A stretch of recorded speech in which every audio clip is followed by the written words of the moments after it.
Good morning. It is 5:30. 5:30 this morning on the Bhl Pregame. It is Thursday, January 20th, and we are live in the 540 WFLA studios. You can chat with me. You can ask us questions about the show this morning.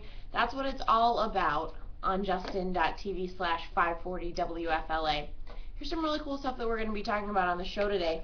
Woke up to some great news. Well, we knew this last night before we headed to bed.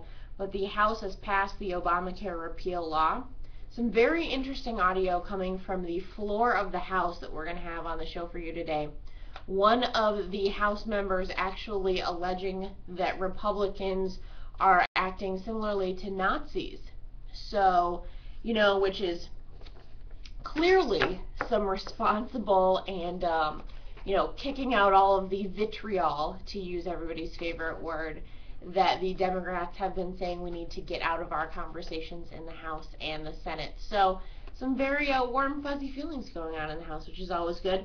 More warm fuzzies from the White House. I don't know if you saw this last night, but the president of China is in town, and they held a 1-hour press conference.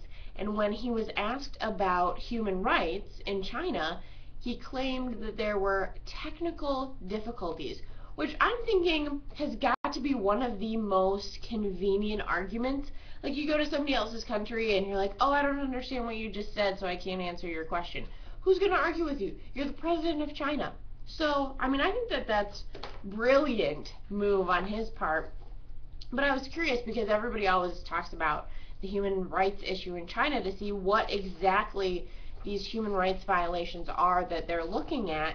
And China has some interesting ways of getting around things, because the Constitution that was created in 1982 actually guarantees free speech, but the way they get around that is there's a state secret clause. So basically you have free speech, but you can't disclose anything that we consider to be a state secret, and that's really subjective. So that's how they get around a lot of these free speech rights that they allegedly have in their Constitution.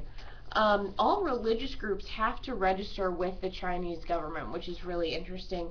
There's, I think everybody knows about the one-child policy, but an interesting thing that I saw this morning when we were digging into this is that China actually executes more people each year than the rest of the world combined.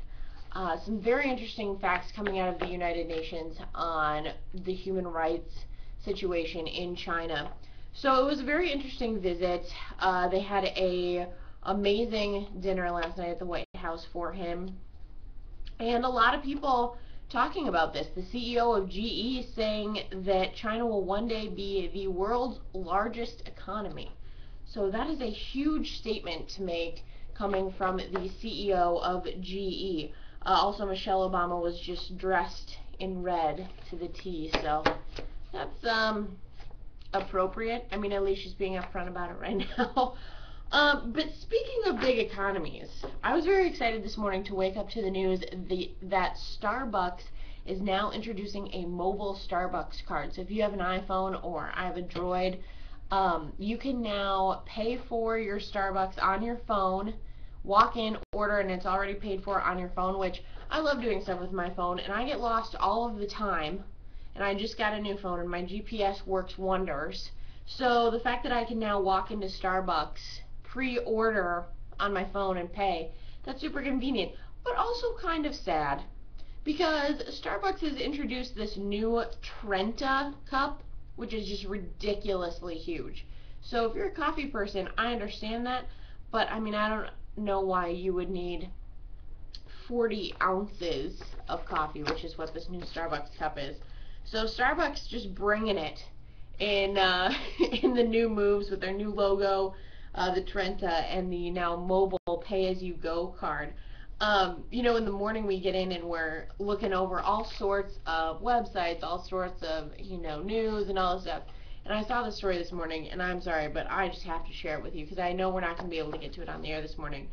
George Lucas is convinced that the world will end in 2012. So if you've been waiting for somebody important to confirm this, you have it. George Lucas convinced that the world will end in 2012. Lots of cool stuff coming up on the show today. We're also going to talk with a state representative out of Lakeland this morning who wants teachers to grade parents on their involvement.